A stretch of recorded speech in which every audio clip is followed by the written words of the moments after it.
ক্ষমতায় যাওয়া জামায়াতের লক্ষ্য নয়, তাদের উদ্দেশ্য এদেশে ইসলাম প্রতিষ্ঠা করা, এমনটাই জানিয়েছেন জামায়াতের সহকারী সেক্রেটারি জেনারেল মাওলানা রফিকুল ইসলাম খান।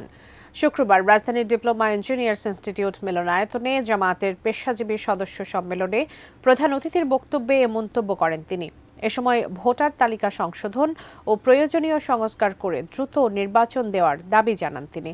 সম্মেলনে আধুনিক ও দুর্নীতি মুক্ত বাংলাদেশ গড়তে পেশাজীবীদের সৎ, যোগ্য ও দায়িত্বশীল হওয়ার পরামর্শ দেন তিনি। জামায়াত ক্ষমতায় গেলে নারীরা স্বাধীনতার প্রকৃত স্বাদ পাবে উল্লেখ করে বলেন, নারীদেরকে কোনো অবস্থাতেই নিরাপত্তাহীনতায় ভুগতে হবে না।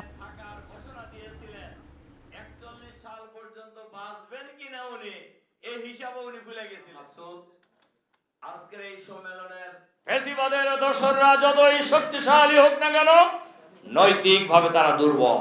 বাংলাদেশের মাটিতে আর কোন সময় আমরা ফ্যাসিবাদ প্রতিষ্ঠা করতে দেব না ইনশাআল্লাহ। আগামী দিনে একটি ইসলামী কল্যাণ রাষ্ট্র কায়েমের জন্য যে ধরনের লিডারশিপের প্রয়োজন, সেই লিডারশিপ সাপ্লাই দেওয়ার ক্ষেত্রে পেশাজীবী বিভাগ ঐতিহাসিক ভূমিকা পালন করবেন ইনশাআল্লাহ।